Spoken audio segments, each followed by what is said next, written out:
आजच्या सेशनमध्ये मी स्वागत करतो। मागील लेक्चरमध्ये आपण मेल रिप्रोडक्टिव्ह सिस्टीमचं टेस्टिस, इपिडिडायमिस, स्क्रॉटम हे 3 महत्त्वाचे पार्ट आपण बघितलेले होते। यापैकी टेस्टिस जे आहे तर आपण त्याचं व्हीएस ही पाहिलेलं आहे, अजून टीएस पाहणं बाकी आहे। या व्यतिरिक्त व्हासा इफरन्शिया जे असेसरी डक्ट मध्ये येतं ते आपण बघितलंय। आता तिथून पुढचे पार्ट आपल्याला पाहायचे आहेत। ठीक आहे, लास्ट झालेल्या पार्ट मध्ये नीट साठी महत्त्वाचं असलेले जे पॉइंट्स आहेत किंवा होते तर त्यामध्ये इंग्युइनल कॅनल थ्रू, म्हणजे इथे कॅनलचं नाव आहे, इंग्युइनल कॅनल थ्रू टेस्टिस डिसेंड होणे हा एक महत्त्वाचा पार्ट। जर डिसेंड झाली नाही किंवा fail to descend the testis into the scrotal sac through inguinal canal, then this is called as cryptorchidism. हा एक कन्सेप्ट महत्त्वाचा होता। If with descending testis the some part of intestine or the abdominal part enter into the inguinal canal, then the condition is called as inguinal hernia। हा एक point यामध्ये महत्त्वाचा होता। त्यानंतर scrotal sac is a thermoregulator structure or the thermoregulator organ of the male reproductive system। हा एक महत्त्वाचा point होता। As compare to body temperature किती प्रमाणामध्ये हे स्क्रॉटल सॅक टेम्परेचर कमी ठेवतो तर 2 to 2.5 डिग्री सेल्सिअस असं एनसीईआरटी म्हणतं, आणि मी देत असताना 2 to 3 डिग्री सेल्सिअस असं म्हटलेलं आहे। दोन्हीही बरोबर आहे। यानंतर म्हणजे मी तुम्हाला हे महत्त्वाचे पॉइंट सांगतोय की जे नीटच्या दृष्टीने किती महत्त्वाचे आहेत। ह्या सेंटेन्स वरती कसे क्वेश्चन्स असू शकतात, म्हणजे या सेंटेन्समध्ये डायरेक्ट क्वेश्चन असू शकतात।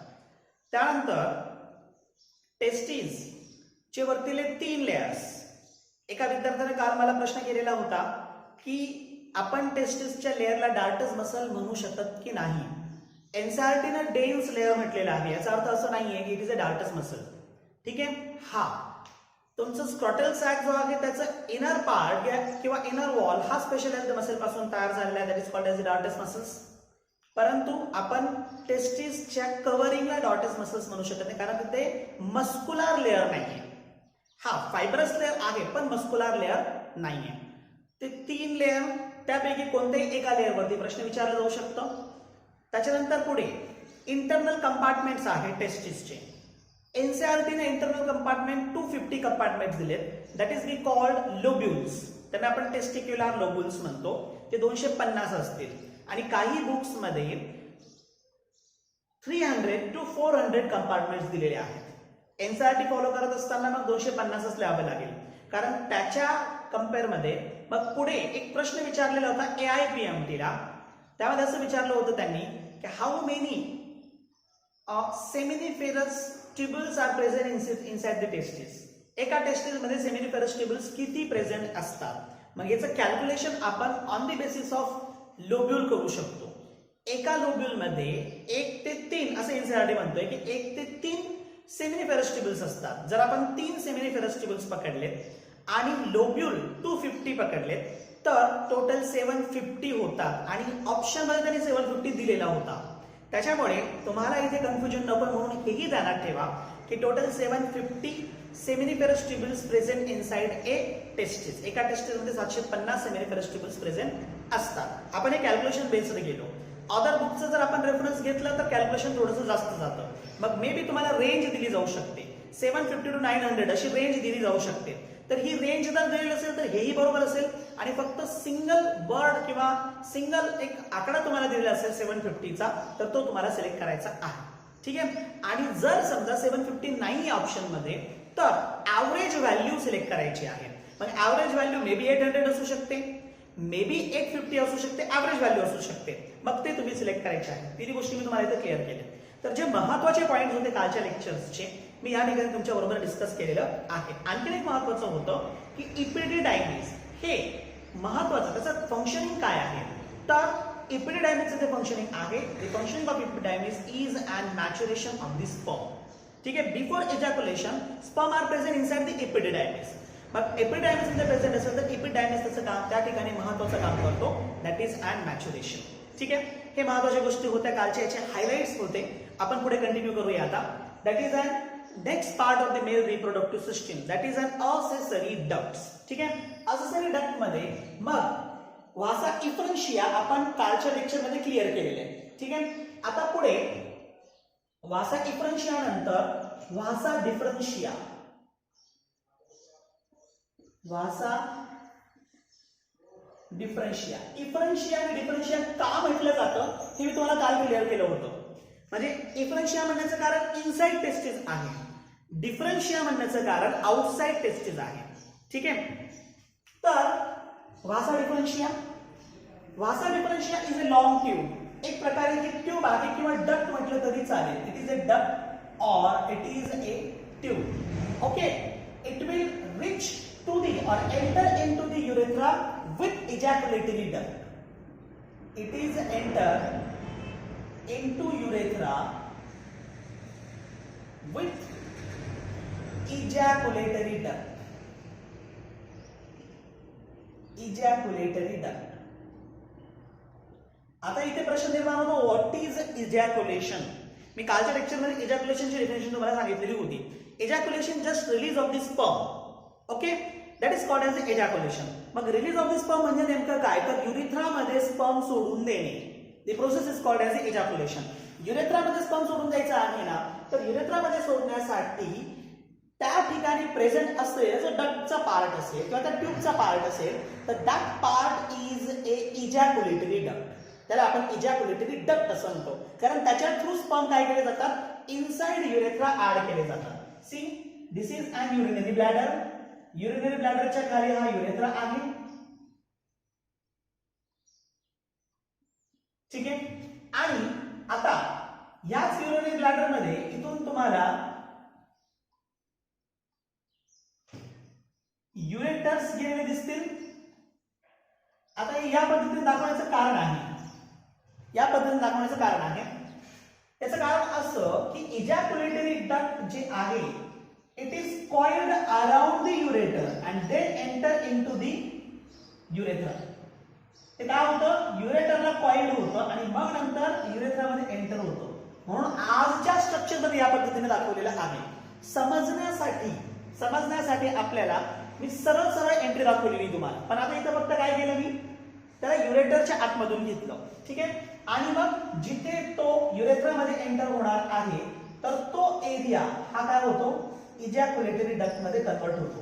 पुस्तकामध्ये इजॅक्युलेटरी डक्टचं सेपरेट एक्सप्लेनेशन दिलेलं नाहीये, परंतु हे या पद्धतीने आहे. आता the vasa deferentia ends at the region where, ज्या ठिकाणी संपतं म्हणजे पूर्णपणे संपलेलं नाहीये, त्या ठिकाणी काय झालंय की त्या ठिकाणी मग इजॅक्युलेटरी डक्ट सुरू झालेले आहे आणि त्याच्या आधीचा area where the seminal vesicle that is accessory sex gland is entered. जिथून असेसरी सेक्स ग्लॅंड एंटर झालेली असेल तर that region is called as the ampulla. मग ejaculatory duct sorry vasa deferentia ends where the seminal vesicle enters. अशा ठिकाणी seminal vesicle enter होतो तो area, the area is called ampulla. त्या रिजनला आपण काय म्हणतो, अँपुला. आता ध्यानात ठेवा, अँपुला आपल्याला फिमेल रिप्रोडक्टिव्ह सिस्टीम मध्ये सुद्धा स्टडी करायचा आहे. फिमेल रिप्रोडक्टिव्ह सिस्टीम मध्ये अँपुला असा रिजन आहे की ज्या ठिकाणी फर्टिलायझेशन होण्याचे चान्सेस जास्त असतात. तसं आपल्याला पुढे सेपरेट पाहिजे, आणखी भरपूर रिजन त्या ठिकाणी पाहिजे आहेत, पण तिथे कन्फ्युजन नको म्हणून तुम्हाला क्लिअर केलं. हा अँपुला कोणाचा आहे, हा अँपुला तुमच्या वासा डिफरन्शियाचा अँपुला आहे. ठीक आहे, मग अँपुला रिजन समजा तुम्ही ह्या रिजनला अँपुला समजलं, तर आता ह्या रिजनला काय असेल, there is presence of your seminiferous tubes. त्या ठिकाणी सेमिनिफेरस ट्यूब्स प्रेझेंट असतील. ठीक आहे, तो हा अँप्युलर रिजन आणि तिथून पुढे मग इजॅक्युलेटेड डक्ट फॉर्म होते. आता इथे at this position, at this region, the seminal vesicle, at this region, this seminal vesicle poured their secretion. त्याचं सिक्रेशन ते काय करतं? पोर्ड करतं. हे कोणाचं काम आहे? Seminal vesicle. मग सेमिनल वेसिकल काय करेल? इथून त्याचं सिक्रेशन काय करेल? त्या अँप्युलर रिजन मध्ये पोर करेल किंवा अँप्युलर रिजन मध्ये टाकून देईल. आता अँप्युलर रिजन मध्ये स्पर्म आणि सेमिनल वेसिकलचं सिक्रेशन दोन्ही एकत्र आले. ठीक आहे. या रिजनमध्ये काय झालं? तुमचं स्पर्म्स, हे स्पर्म्स इजॅक्युलेशनच्या वेळेस तुमच्या वासा डिफरन्शिया थ्रू कॅरी केलं गेलं होतं. Sperms plus the secretion of the seminal vesicle called as the seminal fluid, आपण याला seminal fluid म्हणतो. हे दोन्ही एकत्र, it is called as semen. लगेचच म्हणजे ह्या कंडिशनला सीमेन हा वर्ड पूर्ण झाला असं आपल्याला सांगता येणार नाही. ठीक आहे. इथं सेमिनल फ्लूइड एकत्र, दॅट इज कॉल्ड ॲज सीमेन. ठीक आहे. मग आता हे सीमेन काय केलं जाईल? इजॅक्युलेशनच्या वेळेस एंटर केलं जाईल into the urethra. This is about the भासा डिफरन्शिया. भासा डिफरन्शिया नंतर आता हे ॲब्डॉमिनल रिजन मध्ये पोस्टेरियर पोझिशनला चाललेली आहे. ही वासा डिफरन्शिया जी आहे, it is going to the posterior position and at the posterior region it will be enter into the urethra. ठीक है. पुढे after vasa differentia, the next point is ejaculated duct. मी इथेच क्लिअर केलं. The duct which is responsible for ejaculation of the semen into the urethra, that is called as the ejaculatory duct. Now next one is the urethra. मी तुम्हाला urethra कालच clear केलेला आहे. Already excretory system मध्ये आपण urethra study केलेला आहे. ठीक आहे. मी फक्त काही महत्त्वाचे पॉइंट्स या ठिकाणी सांगेन. Urethra, main urethra it is elongated. Main urethra जो आहे तो इलॉंगेटेड आहे आणि ऍट दिस रिजन, या पोझिशनला तुमचं सीमेन हे ऍड केलं जातं as well as the material of the urinary bladder also enter into the urethra. Urinary ब्लॅडरचं मटेरियल सुद्धा युरेथ्रामध्ये एंटर होतं, सीमेनही युरेथ्रामध्ये एंटर होतं आणि म्हणूनच त्यामुळेच urethra is a urinogenital organ. It is an urinogenital organ. Urinogenital, urino हा जो पार्ट आहे, युरिनो कशासाठी आहे? For the purpose of urine and genital for the purpose of semen. Okay. दोन्ही जेनायटल म्हणजे रिप्रोडक्टिव्हशी related येतं, तर दोघांनाही कॅरी करणारा पार्ट हा युरेथ्रा आहे. Okay. In human the urethra divided into 3 parts. युरेथ्राचे 3 पार्ट्स आहेत. There are 3 part. मग त्यामध्ये a region where the prostate gland is present, हा पार्ट.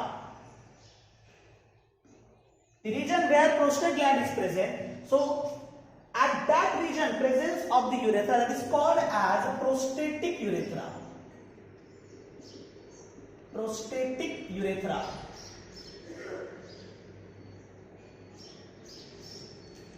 ठीक आहे. आता प्रोस्टेटिक युरेथ्राचा काय फायदा आहे? ऍक्च्युअली प्रोस्टेटिक युरेथ्रामध्ये प्रोस्टेटिक ग्लँडचं जे काही सिक्रेशन आहे ते सगळं सिक्रेशन काय केलं जातं? त्या युरेथ्रामध्ये ऍड केलं जातं. समजतंय तुम्हाला? म्हणजे या ठिकाणी तुमचं तिकडचं सेमिनल फ्लूइड प्लस स्पर्म्स एकत्र सिमेंटच्या फॉर्म मध्ये काय झाले? त्या युरेथ्रामध्ये एंटर झाले.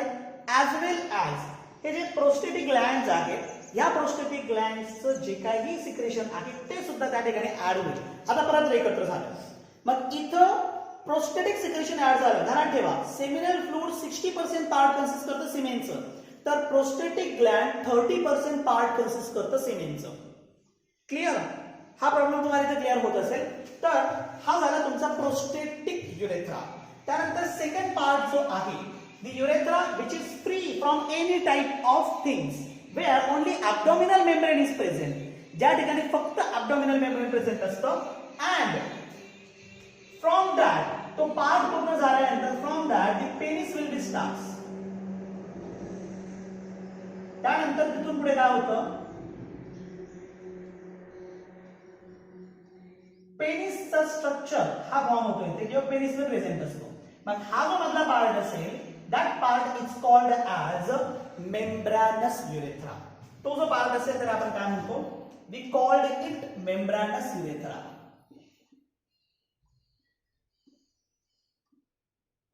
At the end of membranous urethra there is presence of the gland. तुम्हाला काय सांगितले ते ग्लॅंड प्रेझेंट आहे. कोणती ग्लॅंड प्रेझेंट आहे देवेंद्र?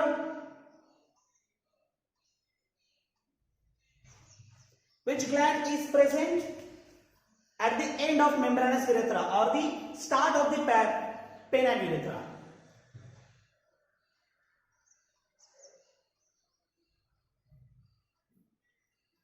हा, सबा खानने उत्तर दिले, व्हेरी गुड. अंकिता वाणीचे उत्तर आलेलं आहे, ठीक आहे, व्हेरी गुड. परंतु देवेंद्रला विचारलं, देवेंद्र इथं आहे की नाही हे वाटतं, हे मला क्लिअर होत नाही मला. ठीक आहे, व्हेरी गुड. मग इथं काय आहे, there is presence of the Cowper's gland. ठीक आहे, आता पुढे जाऊया आपण. मग हे जे काउपर ग्लँड आहे त्याचं सिक्रेशन इथं ऍड होतं. इट मीन्स दॅट पेनिस मध्ये एंटर होण्यापूर्वी all secretions before entering into the penis, all secretions are poured into the urethra. सगळ्या प्रकारचे सिक्रेशन्स जे आहेत ते युरेथ्रा मध्ये काय केले जातात, पोर केले जातात. आता now the complete composition of semen is form. आता इथे सिमेनचं कंप्लीट कंपोजिशन फॉर्म झालेलं आहे, ज्याचं फंक्शनिंग पण पुढे जाऊन ड्युरिंग पॉप्युलेशन त्यावेळेस होईल. त्यानंतर the last one is the part of the urethra which is entered into the penis, that is called as penile urethra. Okay, now at the end of the penis the urethra opens. At the end of the penis the urethra opens, that is called as the orifice. We call it orifice. Orifice in short called as the OS. त्याला OS म्हटलं जातं. Now this OS, this is also called as urethral meatus. We called it urethral meatus, which is an external urethral meatus, जे externally open होतो, and from that the urinogenital things will be comes out. Okay, so this is about the urethra. Then next one is after urethra, these are all accessory ducts. हे सगळेचे सगळे तुमचे accessory ducts झाले. आता accessory duct नंतर मग शेवटचा part इथे येतो जो एक्सटर्नल जेनाटालियाचा पार्ट आहे, that is we called penis. Penis, it is an erectile organ. It is an erectile organ. Why it is called as the erectile organ? This is called as the erectile organ because in this there is presence of the two specialized muscles. Most important concept is this, means you have to know or you have to remember these two muscles, name of the two muscles. There are two muscles are present. You can call two specialized tissue. तुम्ही त्याला दोन specialized tissue सुद्धा म्हणू शकता. From that one is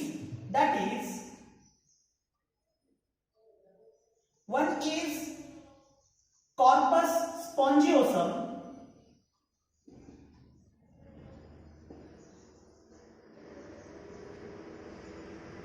ठीक आहे, दोन प्रकारचे टिश्यू या ठिकाणी प्रेझेंट आहे. एक तर कॉर्पस स्पॉन्जिओसम आणि दुसरं आहे corpus कॅव्हर्नोसम.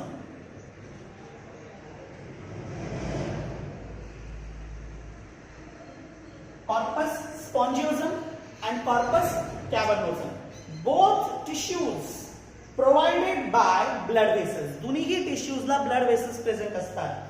In the hormonal action, the blood pressure will be increases in that both tissues. त्या दोन्ही टिश्यू मध्ये ब्लड प्रेशर इन्क्रीज होतं, that is sexual hormones.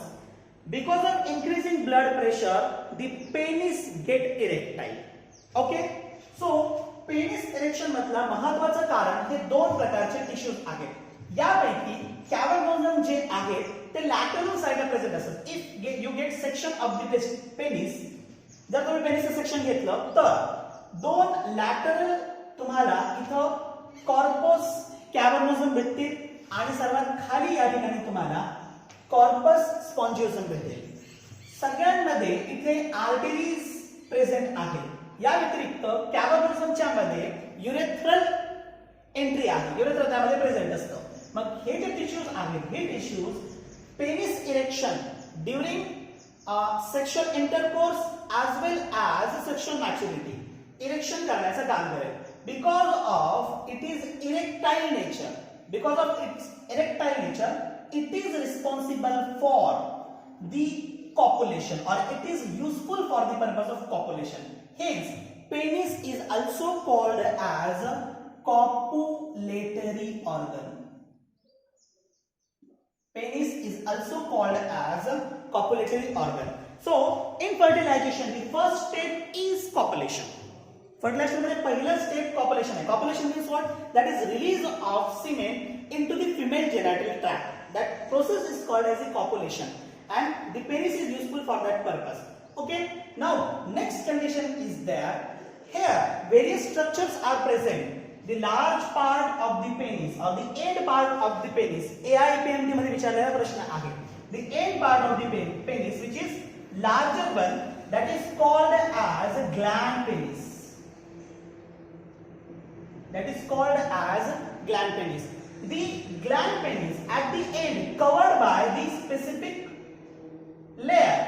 It is covered by the specific layer, and that specific layer is called as prepuce. That specific layer is called as prepuce. Now, this prepuce is having the specific tissue or which consists of specific muscles, and at the end from where prepuce is formed, ज्या ठिकाणी prepuce form होतो त्या ठिकाणी there is presence of the radial muscles.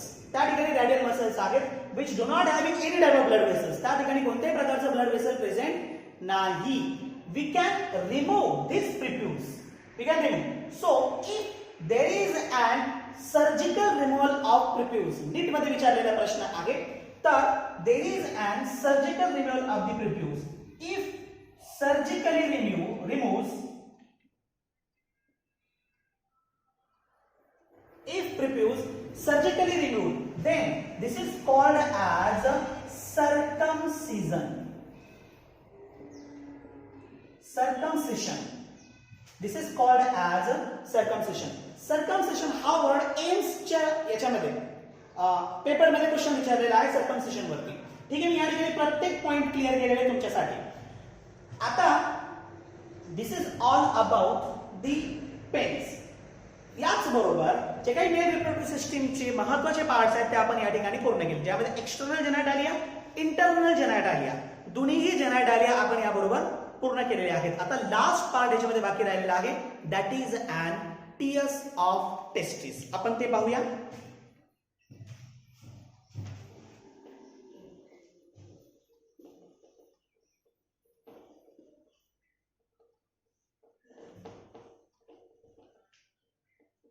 Mail reproductive system मध्ये आपण T S of testis plus gametogenesis हे दोन part आपण पाहणार होतो. आता सध्या आपण टियर्स ऑफ टेस्टिस पाहूया, आजच्या लेक्चरला पूर्ण करू, आणि नेक्स्ट लेक्चर मध्ये मग gametogenesis plus structure of sperm पाहूया.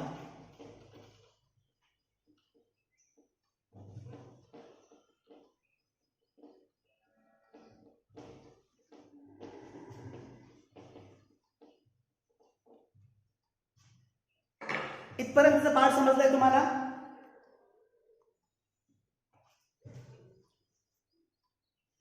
ओके, ठीक आहे. Next point, T S of testis. Important chapter आहे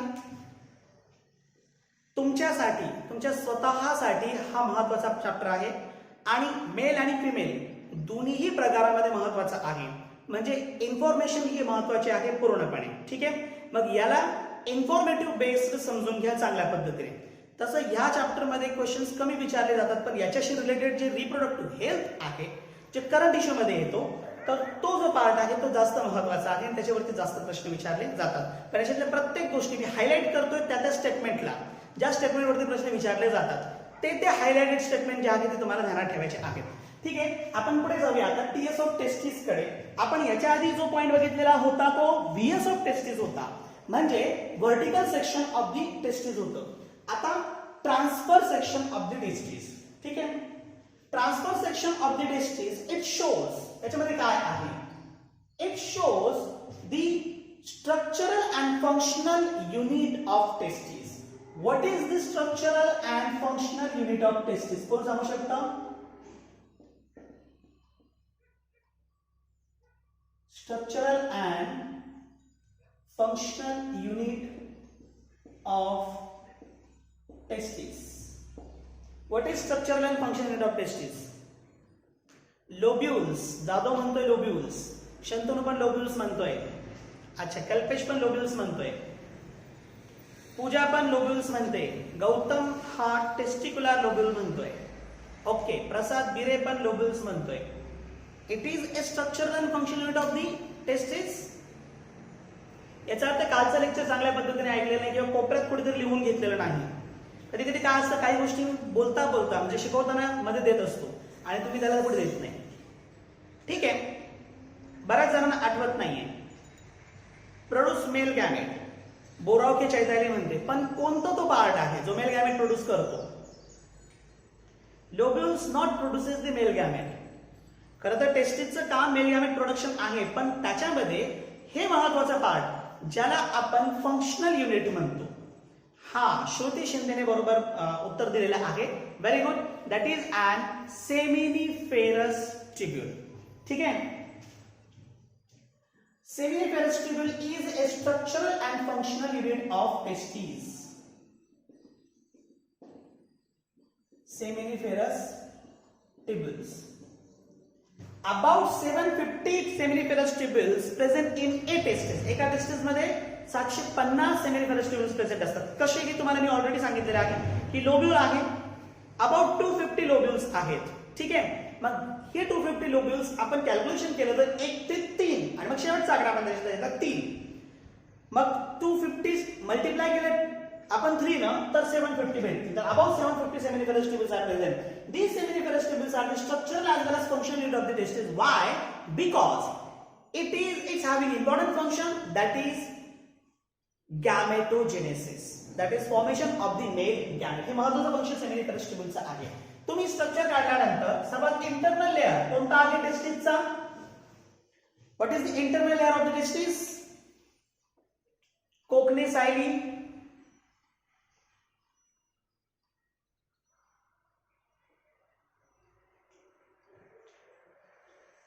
माइक ऑन करून बोलू शकता, नाहीतर मेसेज करू शकता.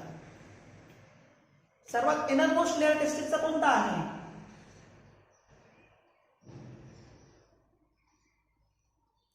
Sertoli cell. Gautam, Sertoli cell पर्यंत आपल्याला जायचंय अजून. चैताली, देवेंद्र, त्यानंतर शिंदे, बिरे आणि या सगळ्यांनी आन्सर दिलेला आहे. That is tunica vascularis. ठीक आहे, मग सर्वात आतला लेअर हा ट्युनिका व्हस्क्युलॅरिस आहे. तुम्ही इथे दाखवताना ट्युनिका व्हस्क्युलॅरिस दाखवू शकता. सायलीने सर्वात शेवटी आन्सर दिलाय. इथे तुम्ही दाखवू शकता ट्युनिका व्हस्क्युलॅरिस. तुम्ही इथे ट्युनिका अल्बुजिनिया पण दाखवू शकता, ट्युनिका व्हजानालिसही दाखवू शकता. ठीक आहे, मग हे जे ट्युनिका व्हस्क्युलॅरिस आहे त्याच्या आतमध्ये ट्युनिका व्हस्क्युलॅरिसचा लेअर जो आहे तो काय असेल, तो कंपार्टमेंट फॉर्म करतो. ठीक आहे, मग हे कंपार्टमेंटची आउटसाइड जो लेअर असेल तो ऍक्च्युअली प्रत्येक लोब्यूलचे आउटसाइड लेअर जे आहे ते ट्युनिका व्हस्क्युलॅरिसचं असेल. मग याच्या आतमध्ये देर इज 1 2 3 सेमिनिफेरस ट्यूब्यूल. मग या ठिकाणी मी ते ट्यूब्यूल्स काढतो. 1 2 3 आहे, मी ते 3 दाखवतोय. ठीक आहे, हे सेमिनिफेरस ट्यूब्यूल्स आहेत. मग हे सेमिनिफेरस ट्यूब्यूल्स आहेत, तर आता इथे स्ट्रक्चर मध्येच क्लिअर करेल, इथे लिहिणार नाही. तुम्ही चालता चालता त्याला लिहून घेऊ शकता. Now the outer layer of seminiferous tubule, outer layer of seminiferous tubule or the covering of the seminiferous tubule is called as germinal epithelium. Structure मध्ये तिघांसाठी काढणार नाही, फक्त एकाच साठी काढेल. Single cell layer, this is called as germinal epithelium. Already आपण tissue मध्ये स्टडी केलेला आहे टेस्टिसची वाघील कव्हरिंग कशाची असते म्हणून. हे जे इपिथेलियम आहे. This is actually a cuboidal epithelium. Outer covering that is germinal epithelium. Okay, germinal epithelium कशापासून तयार झालाय? क्युबॉइडल इपिथेलियम पासून. जर्मिनल एपिथेलियम जो आहे तो क्युबॉइडल इपिथेलियम पासून तयार झालेला आहे. आता इपिथेलियमवर मला आठवलं आपले ते व्हासा डिफरन्शिया, त्यानंतर व्हासा इफ्रन्शिया, युरेथ्रा, याचे पण दोन दोन लेअर असतात इनसाइड.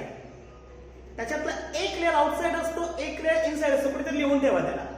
एक लेअर आउटसाइड असतो, इथे एक लेअर इनसाइड असतो.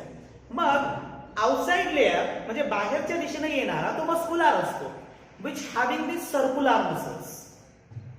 व्हासा डिफरन्शिया, व्हासा इफ्रन्शिया घ्या आणि मध्ये युरेथ्राचं इनर लाइनिंग घ्या. तर आउटर जो आहे तर तो सर्क्युलर मसल्स असतो, सर्क्युलर मसल्स. ओके, आणि इनर जे आहे that is an epithelium. Inner जो आहे तो इपिथेलियम लेअर आहे. यानंतर परत व्हासा डिफरन्शिया, व्हासा इफ्रन्शिया हे जे ऑर्गन्स आहेत, इजॅक्युलेटरी डक्ट पण आहे, ते कशापासून तयार झाले? तुमची testis originated from the mesoderm. हा एक स्टेटमेंट कुठेतरी लिहून ठेवा. टेस्टिसचं ओरिजिनेशन कुठून आहे? एम्ब्रियोनिक मेसोडर्म पासून. ठीक आहे, मग ह्या एम्ब्रियोनिक मेसोडर्म मधून परत आणखीन काही layer during foetal development form होतात. मग हे जे लेअर्स आहेत त्यामध्ये एक डक्ट आहे. आधी ही कॉमन डक्ट होती ज्याला आपण प्रोनेफ्रिक डक्ट म्हणतो, सॉरी मेसोनेफ्रिक डक्ट म्हणतो, किंवा it is also called as the Wolffian duct. काय म्हणतो आपण त्याला? यावरती प्रश्न विचारला होता एम्स मध्ये. नीट मध्ये आतापर्यंत विचारला नव्हता, पण एम्स मध्ये विचारलेला होता. Wolffian duct. ठीक आहे, ही जी वोल्फियन डक्ट आहे ही डक्ट रिस्पॉन्सिबल आहे. मग तुमचं व्हासा इफ्रन्शिया, व्हासा डिफरन्शिया आणि इजॅक्युलेटरी डक्ट हे various duct formation Wolffian duct through होतं. फिमेल मध्ये जे डक्ट फॉर्म होतात ते म्युलॅरियन डक्ट थ्रू होतं, पण मेल मध्ये जे फॉर्म होतात ते वोल्फियन डक्ट थ्रू होतं. वोल्फियन डक्टला आपण मेसोनेफ्रिक डक्ट पण म्हणतो. It is also called as mesonephric duct. याचं दुसरं नाव मेसोनेफ्रिक डक्ट आहे. ध्यानात ठेवा, हे महत्वाचे आहे, थोडंसं इम्पॉर्टंट म्हणून त्याला ध्यानात ठेवा. कारण जर एम्स मध्ये विचारलं होतं, आतापर्यंत नीट मध्ये विचारलेलं नाही, यावर्षी मे बी विचारलं जाऊ शकतं. ठीक आहे, नीट मध्ये नाहीये, म्हणजे तुमच्या एनसीईआरटी सिलेबस मध्ये यांची नावं दिलेली नाही, पण महत्वाचे आहे. ठीक आहे, तर हे फिटल डेव्हलपमेंटच्या वेळेस असलेले डक्ट आहे ज्यांचं कन्व्हर्जन पुढे ह्या डक्ट्स मध्ये होतं किंवा असेसरी डक्ट्स मध्ये केलं जातं. मग मेसोनेफ्रिक किंवा वोल्फियन डक्ट मेल मध्ये आणि म्युलॅरियन डक्ट ही फिमेल मध्ये असते. ठीक आहे, आपण टीएस ऑफ टेस्टिस मध्ये आहोत. सर्वात बाहेरचा लेअर आपण इथे घेतलेला आहे. This is called as the germinal epithelium. याला जर्मिनल इपिथेलियम म्हणतात. जर्मिनल का? Because it having ability of formation of the gamete. म्हणजे याच्यामध्ये गॅमेटोजेनेसिसची ॲबिलिटी आहे आणि म्हणूनच टीएस ऑफ टेस्टिस तसंच टीएस ऑफ ओव्हरी पण आहे. तर टीएस ऑफ टेस्टिस तसंच टीएस ऑफ ओव्हरी पण आहे. तर ही जी टीएस ऑफ ओव्हरी आहे ती आणि टीएस ऑफ टेस्टिस हे दोन्ही पण स्पर्मॅटोजेनेसिस आणि ओजेनेसिसचे सगळे स्टेप त्यांच्या स्ट्रक्चर मध्ये दाखवतात. त्यांच्या स्ट्रक्चर मध्ये सगळे स्टेप आपल्याला दिसतात. ठीक आहे, आपण कंटिन्यू करूया. मग गॅमेटोजेनेसिस सगळी प्रोसेस त्याच्या कंट्रोल मध्ये आहे. आता यांच्यामध्ये या लेअर मध्ये काही सेल्स इलॉंगेटेड असतात, मे बी मल्टीन्यूक्लियर और सिंगल न्यूक्लियस. काही सेल्स जे आहेत ते इलॉंगेटेड आहेत आणि लार्ज आहेत. या पद्धतीने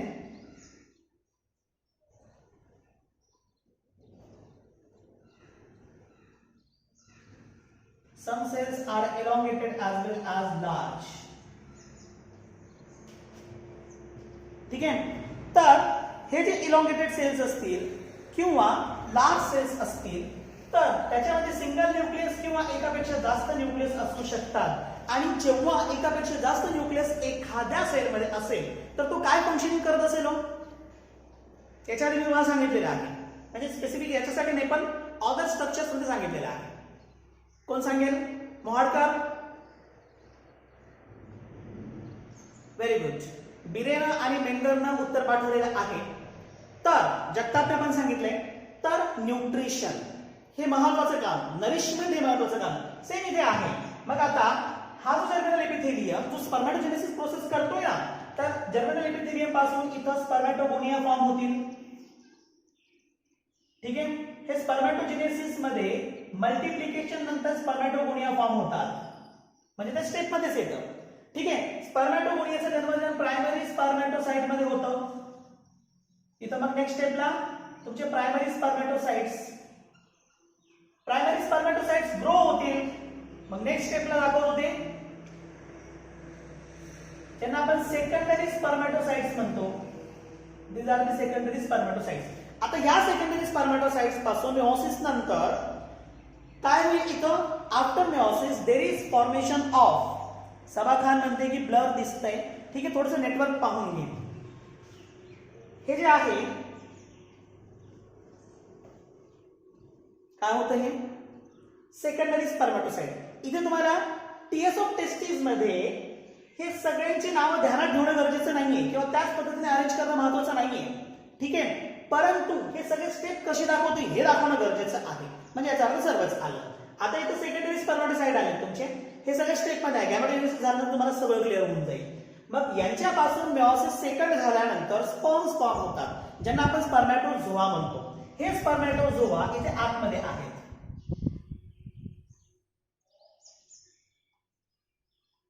दीज आर दी स्पर्मॅटोझोआ. आणि ह्या स्पर्मॅटोझोआला किंवा स्पर्म्सला नरिशमेंट प्रोव्हाइड करण्याचं काम कोण करतं? हे तुमचे मधले सेल्स करतात. आता मी अजून तुम्हाला मधल्या सेल्सचं नाव सांगितलेलं नाहीये. मग हे जे इन बिटवीन जे प्रायमरी लेअरला किंवा सुरुवातीच्या कव्हरिंगला जे कनेक्टेड आहेत त्या सेल्सला आपण म्हणतो, that cells are called as the Sertoli cells. यांना काय म्हटलं जातं? They are called as the Sertoli cells. ठीक आहे. आता हे लेयर्स आहेत, वन बाय वन तुम्हाला नावं देतो. इथे स्पर्मॅटोगोनिया, नेक्स्ट लेअर जो त्याच्यानंतरचा आहे दॅट इज प्रायमरी स्पर्मॅटोसाइट्स. त्याच्यानंतरचा जो लेअर आहे that is secondary spermatocytes.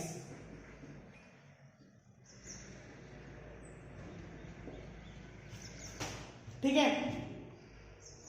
Screen दिसते क्लिअर?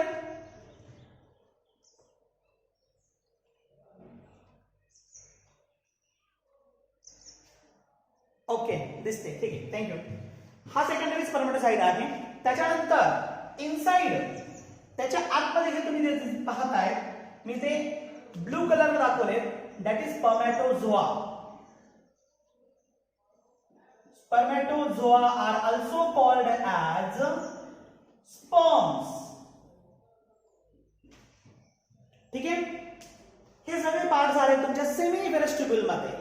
आता सेमिनिफेरस ट्यूब्यूल्सच्या व्यतिरिक्त काही असेसरी पार्ट, म्हणजे या मध्ये तुम्हाला हा जो फ्री रिजन दिसतोय ना, तर त्या फ्री रिजन मध्ये तिथे काही कनेक्टेड टिश्यूज प्रेझेंट असतात आणि कनेक्टेड टिश्यू व्यतिरिक्त काही अदर स्पेसिफिक सेल्स प्रेझेंट असतात जे इन बिटवीन सेमिनिफेरस ट्यूब्यूल्स असतील. That are the specific cells which are present in between the seminiferous tubules. या ठिकाणी इन बिटवीन यांच्यामध्ये सेमिनिफेरस ट्यूब्यूल्स मध्ये, आणि याबरोबर काही कनेक्टिव्ह टिश्यू पण इथे आपल्याबरोबर असतात, याच्याबरोबर असतात. मग हे जे इन बिटवीन सेल्स प्रेझेंट आहेत त्यांचं असेसरी फंक्शन आहे किंवा सपोर्टिव्ह फंक्शन जे महत्वाचं आहे, आणि ते डायरेक्ट कॉन्टॅक्ट मध्ये आहे तुमच्या हायपोथॅलॅमसच्या. हायपोथॅलॅमस म्हणजे पिट्युटरी ग्लँडच्या डायरेक्ट काय आहे? कॉन्टॅक्ट. सेल्स वेगवेगळ्या सेमिनिफेरस ट्यूब्यूल्सच्या मध्ये आहेत प्रेझेंट. ठीक आहे. हे मध्ये असल्या कारणाने they are called as interstitial cells. Interstitial cells याला काय म्हणतात? Interstitial cell. हे इंटरस्टिशियल सेल्स हे कंट्रोल मध्ये आहेत तुमच्या हायपोथॅलॅमसच्या. हायपोथॅलॅमस पिट्युटरी ग्लँड ज्याच्या कंट्रोलमध्ये असतं, म्हणजे ब्रेनचा पार्ट. ब्रेनचा पार्ट हायपोथॅलॅमस, त्याच्या कंट्रोलमध्ये पिट्युटरी ग्लँड. पिट्युटरी ग्लँड तुमची मास्टर एंडोक्राइन ग्लँड आहे. आता याच्या कंट्रोलमध्ये हे इंटरस्टिशियल सेल आहे. हायपोथॅलॅमस पिट्युटरी ग्लँड थ्रू एक हार्मोन सिक्रेट करतं, त्याला इंटरस्टिशियल सेल स्टिम्युलेटिंग हार्मोन म्हणतात. ICSH धरा ठेवा. ICSH खूप महत्वाचं आहे, ह्या वर्डला धरा ठेवा. Interstitial cell stimulating hormone. ह्या इंटरस्टिशियल सेल स्टिम्युलेटिंग हार्मोनला कोण कंट्रोल करतोय? तुमचा हायपोथॅलॅमस, म्हणजे तो स्वतः सिक्रेट करतोय. कोणा through? Pituitary gland through secrete करतोय. हे ICSH या इंटरस्टिशियल सेल वरती ऍक्ट होतात. फीडबॅक मेकॅनिझमद्वारे. फीडबॅक मेकॅनिझम म्हणजे बॉडीमध्ये किती प्रमाणामध्ये टेस्टोस्टेरॉन प्रेझेंट आहे त्यावरती, त्याला आपण फीडबॅक मेकॅनिझम म्हणतो. मग कमी असेल तर तो इथे पॉझिटिव्ह फीडबॅक मेकॅनिझम देईल. मग इंटरस्टिशियल सेल काय करतील? ICSH च्या कंट्रोलमध्ये एक हार्मोन सिक्रेट करेल. That is called as testosterone. The hormone related to the male reproductive system as well as spermatogenesis. जोपर्यंत ICSH टेस्टोस्टेरॉन सिक्रेट करत नाही तोपर्यंत तुमचं सेमिनिफेरस ट्यूब्यूल स्पर्मॅटोजेनेसिस करत नाही. Is it clear? जोपर्यंत इंटरस्टिशियल सेल्स टेस्टोस्टेरॉन सिक्रेट करत नाही तोपर्यंत हे स्पर्मॅटोजेनेसिस करत नाही. याचं कारण असं आहे की testosterone will be act on your seminiferous tubules for the purpose of spermatogenesis. ते स्पर्मॅटोजेनेसिस साठी ऍक्ट होतो. मग हे टेस्टोस्टेरॉन सिक्रेशन कोण करतं? Interstitial cell. तुमचे सर्टोली सेल्स काय सिक्रेट करतील?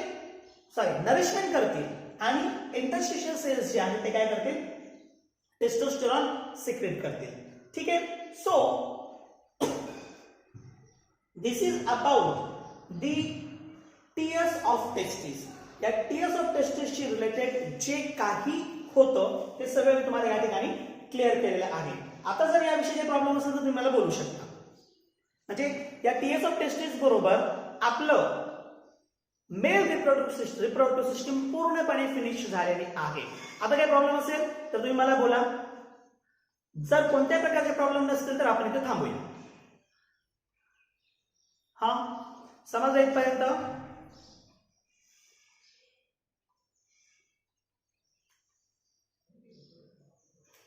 ओके, काही प्रॉब्लेम नाहीये. ठीक आहे, चालेल. आता मेल रिप्रोडक्टिव्ह सिस्टीमशी रिलेटेड पहिलं टास्क आज तुम्हाला येईल. तुम्हाला जे ह्युमन रिप्रोडक्शनचं शीट आहे तो शीट मी आजच प्रोव्हाइड करेल. एक 2-1 तासामध्ये तुम्हाला तो प्रोव्हाइड करेल.